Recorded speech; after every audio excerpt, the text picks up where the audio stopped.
Senhor esteja convosco. Ele está no meio de nós. Proclamação do Evangelho de Jesus Cristo, segundo Marcos. Glória a vós, Senhor.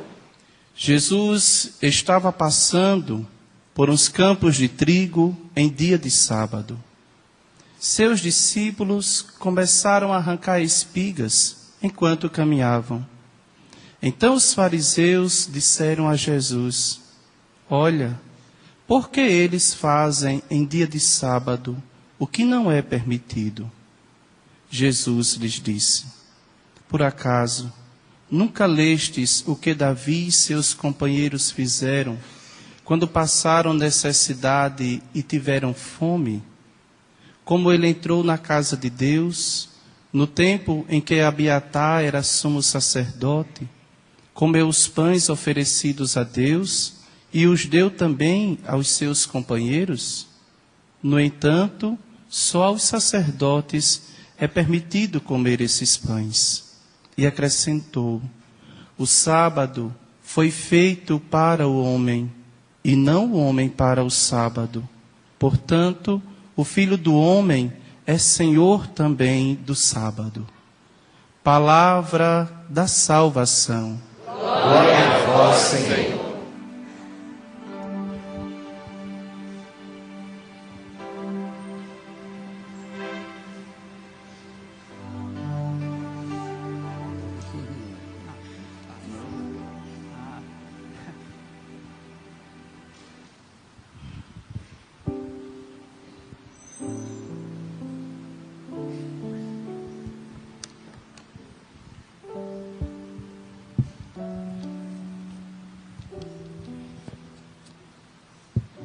Filho do homem, que é Jesus, ele também é o Senhor do sábado. Tudo se submete a Jesus, e por isso até uma lei existente entre os judeus, que no sábado não se podia trabalhar, não se poderia trabalhar. Jesus agora vem mostrar para os judeus que ele é o Senhor do sábado. E o bem deve ser feito também no sábado. Por isso que ele é o Senhor. Se ele é o Senhor, ele é o Senhor porque ele é o sumo sacerdote que nós estamos vendo na carta aos Hebreus. Esses dias nós vimos que esse sumo sacerdote, que é Jesus, ele entrou no santuário, no Santo dos Santos. Antigamente os judeus, dentro do santuário, existia um lugar que somente o sumo sacerdote entrava. Nem o sacerdote entrava, só o sumo sacerdote. Ele entrava uma vez por ano. E a carta aos Hebreus vem revelar agora que Jesus, ele sendo o sumo sacerdote, ele penetrou agora. Ele abriu um véu que separava o Santo dos Santos das pessoas entrarem nesse lugar onde estava a Arca da Aliança. Só o sumo sacerdote entrava. Com a morte de Jesus na cruz, com o sacrifício dele e com a salvação que ele nos dá, agora todo mundo pode entrar e se aproximar do trono da graça. Todo mundo agora pode entrar e estar no lugar aonde Deus se encontra. Essa é a promessa. Nós estamos no capítulo 6 da carta aos Hebreus. Aqui ele vai falar, que foi feita a leitura agora, tem algumas palavras que elas são importantes para o entendimento desse capítulo 6. Ele fala de esperança, ele fala de promessa, e ele fala de herdeiros da promessa. Para nós cristãos, nós precisamos, é preciso que isso fique bem claro para nós. A esperança em quê? A promessa, e que promessa é essa? Bem, de repente você pode estar baseando a sua esperança numa promessa que você tem no coração. talvez de, quem sabe, ganhar um terreno para construir uma casa.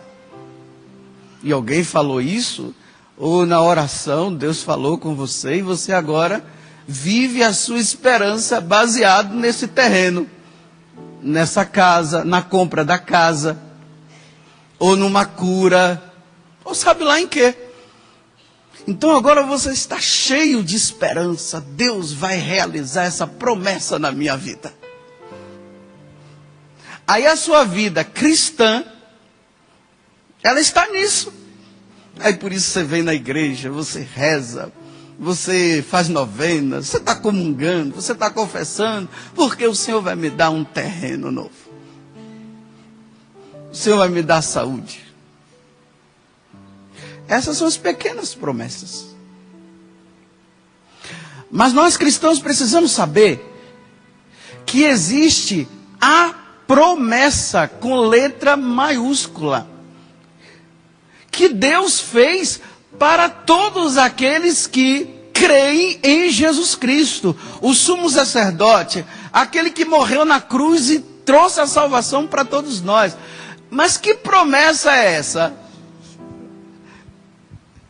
Você se lembra que nos primeiros dias, quando nós começamos a ler essa carta aos Hebreus, eu fui falando para vocês que os cristãos daquele tempo, eles estavam vivendo a perseguição.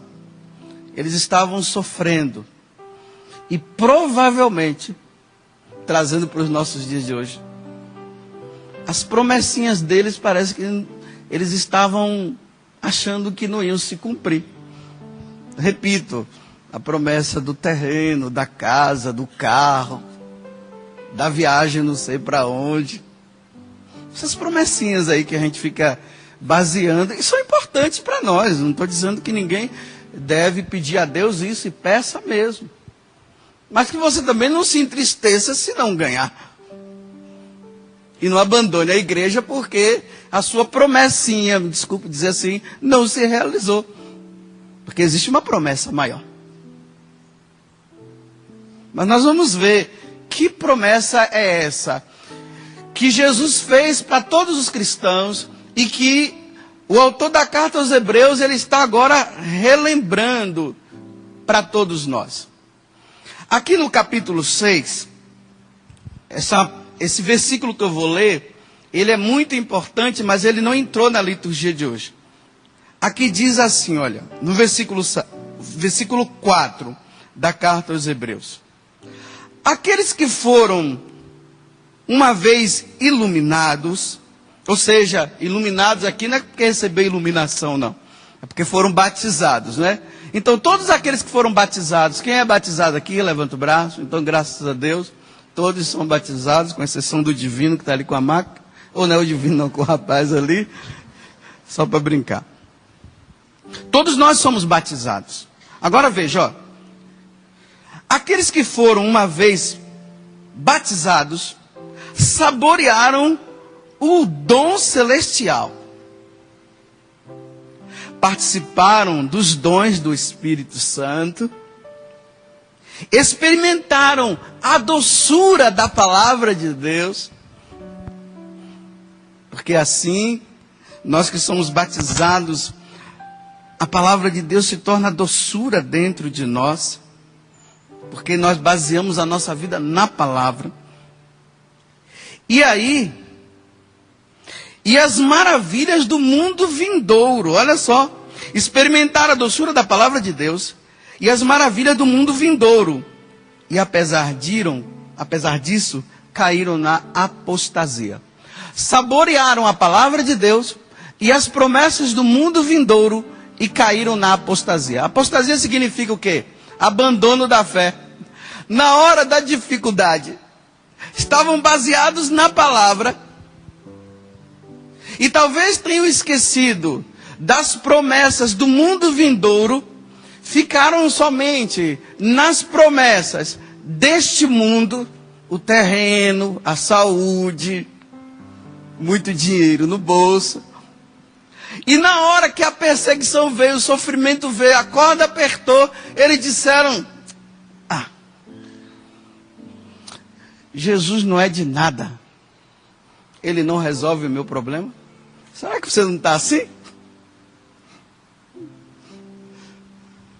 Abandonaram a fé em Jesus por causa das promessinhas que eles colocaram no coração, e é isso, e Deus não foi realizando, e então começaram a não participar mais, já não foram mais à missa, já não comungaram, já não procuraram a confissão, porque as promessinhas minhas não se realizaram. Mas esqueceram da promessa, a grande promessa. E que promessa é essa? Vou trazer alguns versículos primeiro para vocês entenderem. João capítulo 6, versículo 40. Vocês vão ver agora que promessa é essa. Que está acima